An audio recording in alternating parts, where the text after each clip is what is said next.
कहा जाता है कि जब तक राजगद्दी पर बैठा है तब तक उसका शासन चलता है।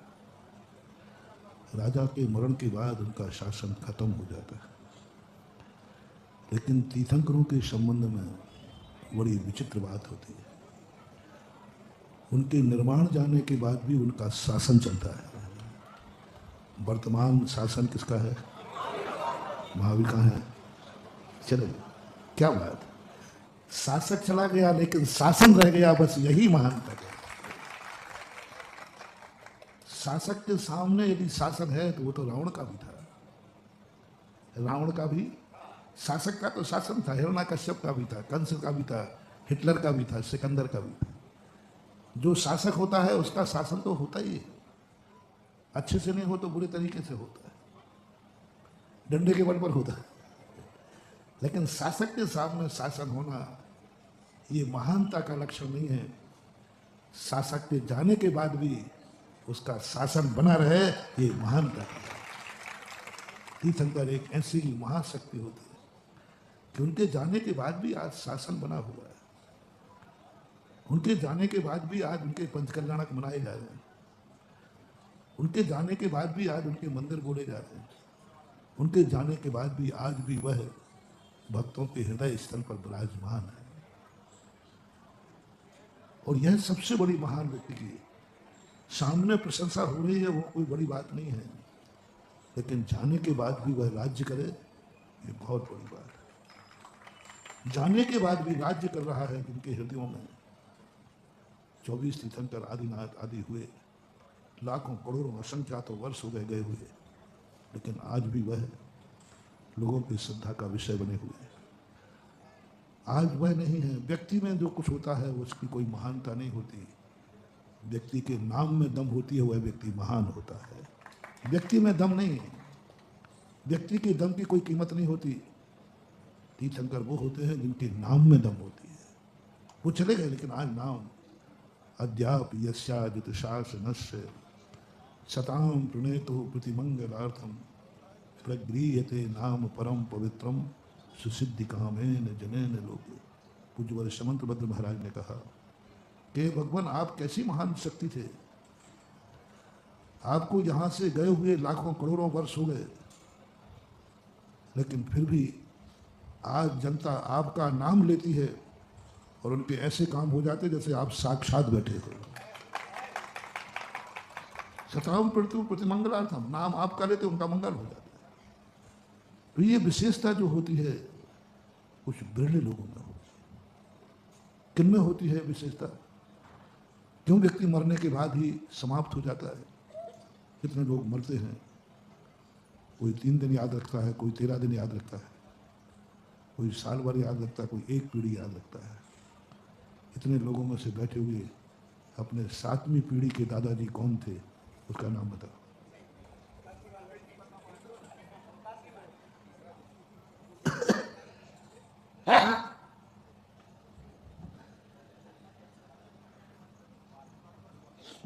सातवीं पीढ़ी का पूछ रहा हूँ, अभी मम्मी से मत पूछ लेना, नहीं तो गड़बड़। वो तो इसलिए इनको मालूम है कि इनकी लंबी थोड़ी बसियत है, क्योंकि नाम चढ़ते ना नाम, वो कोई ना कोई है। बाकी सामान्यतः इसको याद है।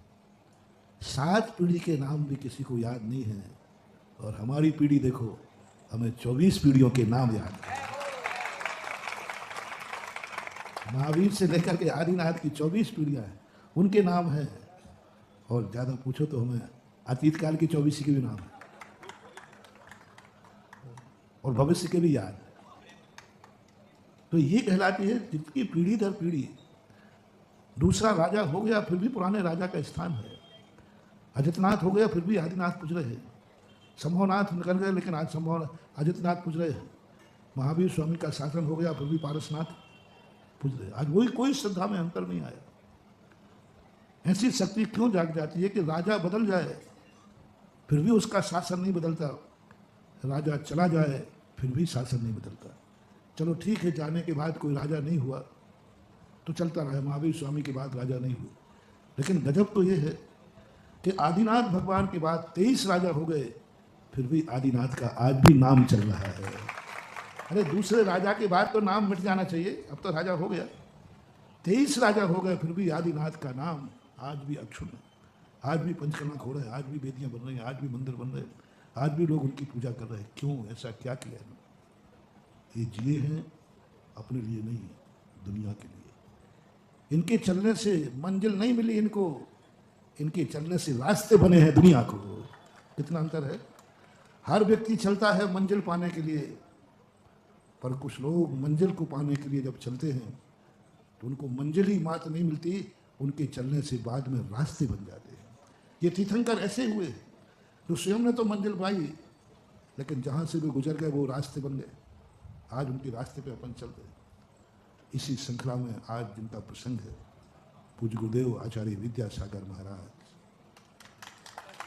पूरे तीर्थंकरों के लक्षण वो तीर्थंकर तो नहीं थे, मैं नहीं कहूँगा, क्योंकि मैं नहीं चाहता हूँ कि हमारे गुरु भक्तों के बल पर तीर्थंकर बने, शिष्यों के बल पर तीर्थंकर बने। मेरे गुरु तो वे हैं कि स्वयं की साधना के बल पर तीर्थंकर बने। भक्तों के बल से बनना कोई बड़ी बात नहीं है, तुम तो किसी को भी बना देते हो। भक्त तो तुम्हें मुनि राज बनाते, महाराज क्या है, चलते फिरते सिद्ध। हाँ, तुम्हारी बातों में हम आ गए तो हो गए कबाड़ा। हम सिद्ध बनने के लिए तो साधना कर रहे हैं। भक्त कहता महाराज मैं आज ही बना दूं। तो भक्तों के बनाए हुए पद से कोई आनंद नहीं आता, और साधना के बल पर मिला हुआ पद शाश्वत देता है। हमारे गुरु में तो इतनी ताकत थी। वो एक ऐसे आदर्श आचार्य हुए जो अपनी मंजिल को पाने के लिए चले, लेकिन जब वो चले तो आज उनके रास्ते बन गए। आचार्य श्री को देखने के बाद लोगों ने स्वाध्याय करना बंद कर दिया। दुनिया को देखने के बाद दुनिया के साधुओं से प्रेरणा मिलती है, स्वाध्याय करो स्वाध्याय करो। लेकिन मेरे आचार्य श्री को देखने के बाद जो जो आचार्य श्री की जिंदगी में आया उसने स्वाध्याय बंद कर दिया। किसी को देख के व्यक्ति स्वाध्याय बंद कर दे तो आप कहते हैं तो बहुत बड़ा दुर्गुण है। लोगों ने स्वाध्याय बंद कर दिए, पंडितों ने स्वाध्याय बंद कर दिए, श्रावक जो स्वाध्याय करते थे वो सब बंद कर दिए। जो जो आचार्य श्री की संगति में आए, जिसने आचार्य श्री को पसंद किया, सबसे पहला काम उसका स्वाध्याय बंद करना, शास्त्र को पढ़ना बंद कर दिया। क्यों? क्योंकि उन लोगों के मन में बांध दिया शास्त्र चलते फिरते आगम यही है, इनको पढ़ लो, इनको जान लो। शास्त्र की बात तो समझने में भूल हो सकती है, शास्त्र की बात भली समझ में नहीं आए, लेकिन आचार्य विद्यासागर महाराज को समझने में कोई भूल नहीं, क्योंकि उनकी चर्या इतनी सहज सरल इतनी महान थी कि हर व्यक्ति उन्हें ही आगम मानने लगा। एक बात चर्चा में आ चुकी है कि बस ये बात यदि आचार्य श्री ने कही है तो लोग शास्त्र नहीं खोजते, वो किताबें नहीं देखते कि आगम में देखें। बोले उन्होंने कह दिया ना, यही तो आगम है। यानी उनकी वाणी की प्रमाणिकता, उनकी चर्या की प्रमाणिकता, उनकी साधना की प्रमाणिकता। जो साधु स्वयं आगम बन जाए, जिसके बोलने के बाद लोगों को आगम को देखने की जरूरत नहीं पड़े, किसी गवाही की जरूरत नहीं पड़े, समझ लेना वो आज तीर्थंकर नहीं है, लेकिन कल बनने वाले की लाइन में उसका नंबर है। आज श्रमण संस्कृति को जो देन दिया, आज लोग श्रमणता से दूर भाग गए। पूज्यवर शांति सागर महाराज ने उस युग को जीवित किया जब श्रमों का अभाव था, रास्ते ही बंद हो गए थे, और उन्होंने आकर के वो रास्ते खोले।